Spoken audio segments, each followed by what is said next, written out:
It's a competition that is not for the faint of heart.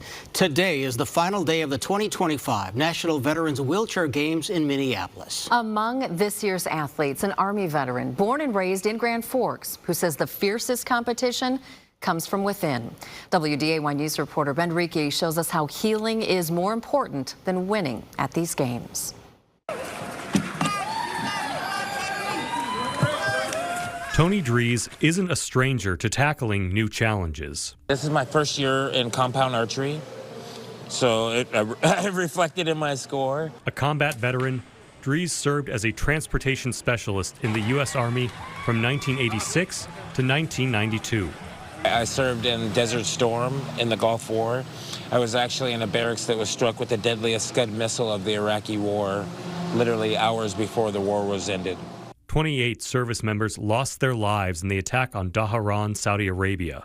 More than 100 soldiers, including a 22-year-old Dries, were injured. So over the course of 9 months, I had 58 surgeries and I jogged out of the hospital. But after 25 years, time and complications took their toll. And then eventually the word cancer comes up and then it starts cutting off some of your options. Dries' right leg was amputated in February of 2018. By 2019, he was winning gold medals in his first wheelchair games. And it gave me a huge boost of confidence. The Department of Veterans Affairs launched the wheelchair games in 1981.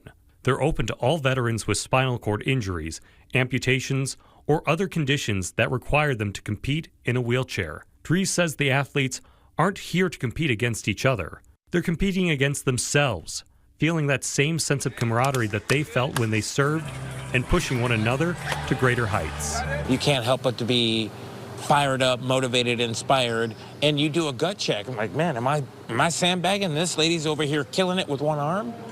It makes you hit harder. For Dries, whether it's the games, hitting the slopes, or just playing recreational sports at the VA, staying active helps him with his mental health. Specifically notice when I'm not able to participate in my recreational therapy or my outdoor rec, I am easily susceptible to maladaptive thinking. It's a slippery slope. Dries says it's an opportunity for veterans to break out of the isolation so many of them feel.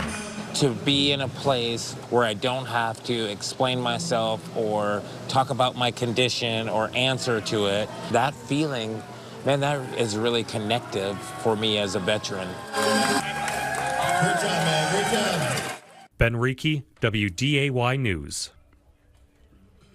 Dries received a Purple Heart for his injuries. He's a motivational speaker sharing lessons he's learned in life across the nation.